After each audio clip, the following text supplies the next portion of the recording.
오늘도 하나님 앞에서 하루를 시작하시는 여러분, 우리 하나님께서 풍성한 은혜를 베풀어 주실 줄 믿습니다. 아멘. 오늘은 요셉이 아버지를 장사하는 그러한 장면을 우리가 읽었습니다. 야곱이 나이 들어서 147세에 죽었습니다. 아버지 죽음을 맞이한 요셉이 슬피 울며 이제 장례 절차를 들어가는 것을 볼 수 있는데요. 그 장례가 얼마나 크게, 얼마나 대단하게 이루어지는지 모릅니다. 우리 한번 1절부터 3절까지 한번 읽겠습니다. 시작. 요셉이 그의 아버지 얼굴에 굽으려 울며 입맞추고 그 수종드는 의원에게 명하여 아버지의 몸을 향으로 처리하게 하매 의원이 이스라엘에게 그대로 하되 40일이 걸렸으니 향으로 처리하는데 이날이 걸림이며 애굽 사람은 들은 70일 동안 그를 위하여 애곡하였더라. 아멘. 여러분 보세요. 아버지 야곱이 죽자 요셉이 슬퍼하면서 장례를 절차에 들어가는데요. 아무나 할 수 있는 것이 아닙니다. 아무에게나 이렇게 방부 처리하고 이렇게 미라를 만들어 주는 것이 아닙니다. 왕족들이나 하는 것이지 아무에게나 그런 일이 애굽에서 할 수 있는 것이 아니었습니다. 여러분 보세요. 애굽의 황제들은 보면은 피라미드 같은 데서 발견된 분 보면 이렇게 방부 처리를 해가지고 미라들이 이렇게 등대에 쌓여가지고 이렇게 나오지 않아요, 그죠?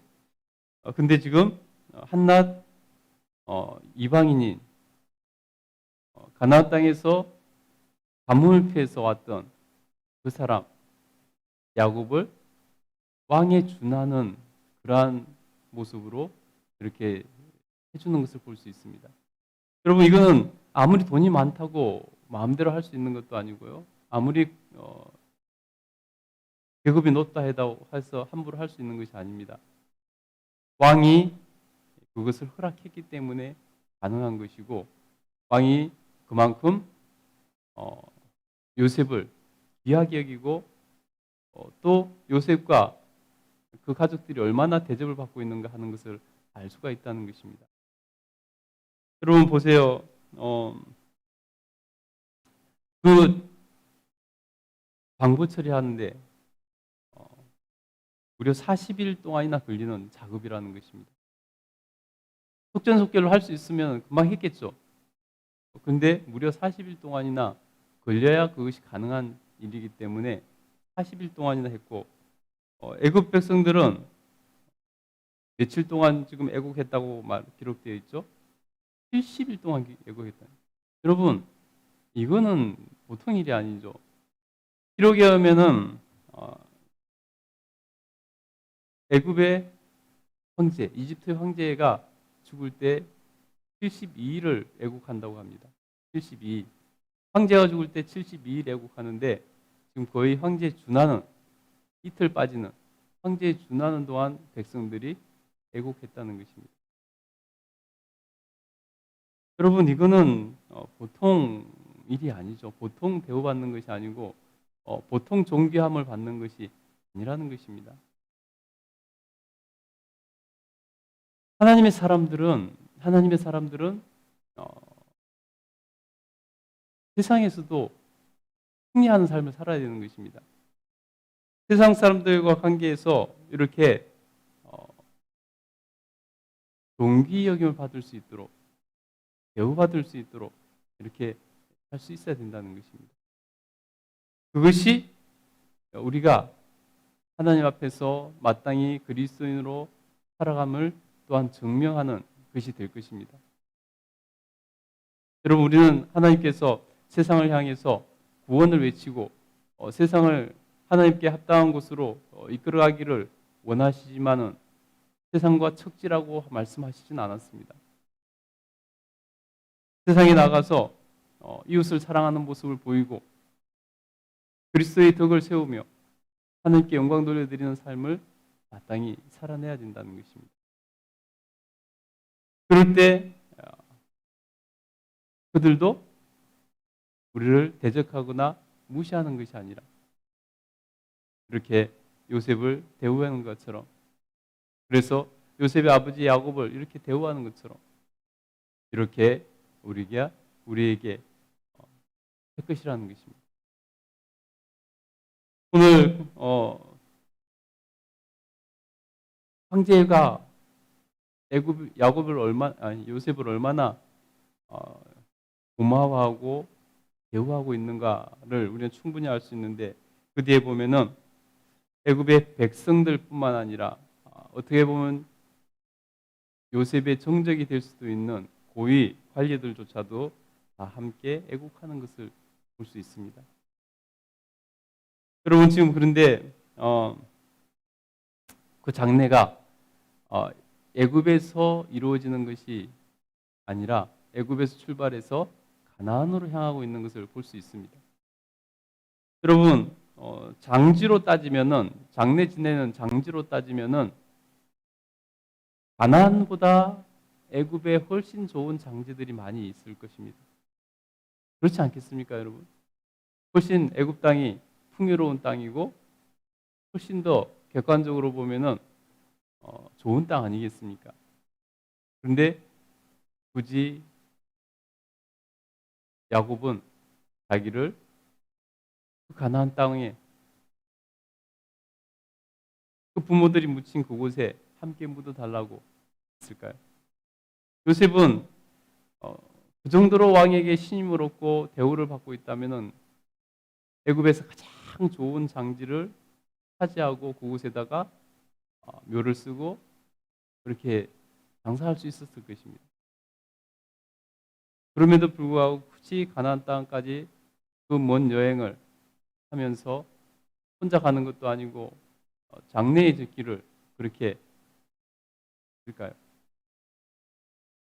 여러분, 바로 하나님이 주신 약속의 땅이기 때문입니다.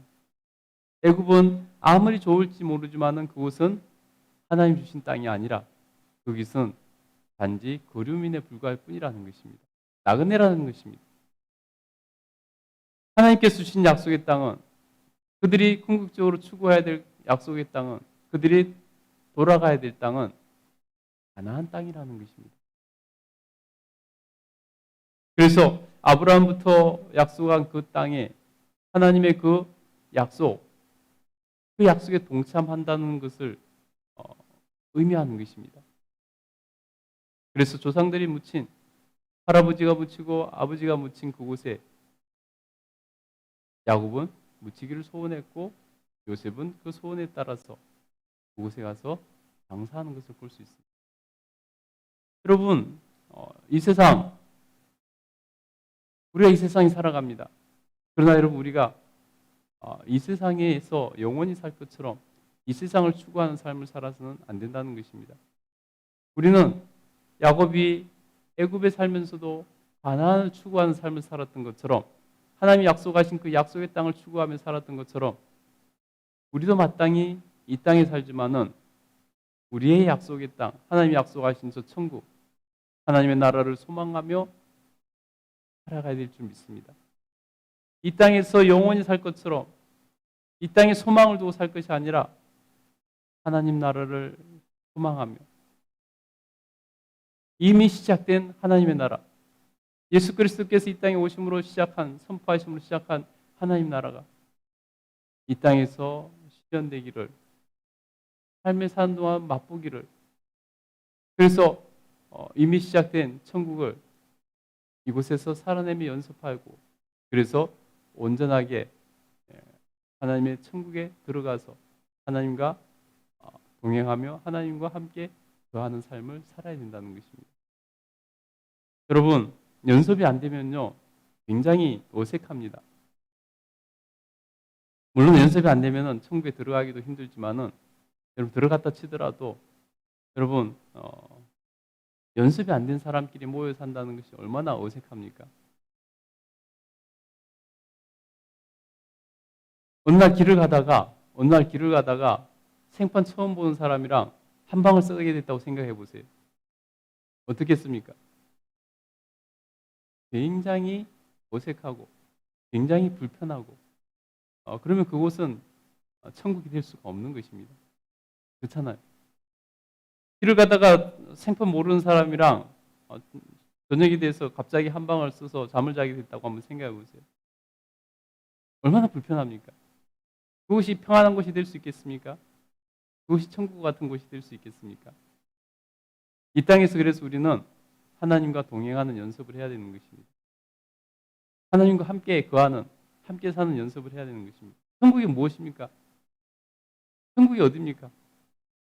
하나님이 임재하시는 곳, 하나님과 동행하는 곳, 하나님과 교제하는 곳, 하나님과 함께 사는 곳, 그것이 천국 아닙니까? 이 땅에서 교회만 왔다 갔다 할 뿐이지 하나님과 동행하는 연습이 되지 않고 하나님과 함께 사는 연습이 되지 않으면 성령님이 내 안에 사시는 것이 연습되지 않으면, 그래서 이 세상을 성령님과 함께 살아가며 천국을 맛보는 삶을 살아가지 못한다면 천국에 갔을 때 하나님과 얼마나 어색하겠습니까? 그러면 그곳이 어찌 천국이라 할 수 있겠습니까? 그래서 여러분, 우리는 야곱이 약속의 땅 가나안을 소망하며 평생을 살았던 것처럼, 그래서 결국은 그곳에서 장사된 것처럼 여러분, 우리도 하나님의 나라 천국을 소망하며 살아가야 될 줄 믿습니다. 그리고 천국에 들어가서 하나님과 함께 사는 삶을 살아야 될 줄 믿습니다. 그러기 위해서 이 땅에서 여러분, 하나님과 함께 사는 연습을 매일매일 함으로 이곳에서 천국을 맛보는 삶, 이미 시작된 천국을 살아가는 삶을 살 수 있게 되기를 간절히 축복합니다. 그래서 70일 동안 곡하고 나서 애굽에서 가나안 땅으로 장례하러 가서 그곳에 장례를 하고 돌아오는 그런 모습을 볼 수 있습니다. 여러분, 우리가 오늘도 주님 앞에서 살아가는 이 하루하루 순간순간을 귀하게 여기시고 하나님과 동행하는 삶, 천국을 소망하며 천국을 준비하는 삶을 살아갈 수 있게 되기를 다시 한번 간절히 축복합니다. 아멘. 기도하겠습니다.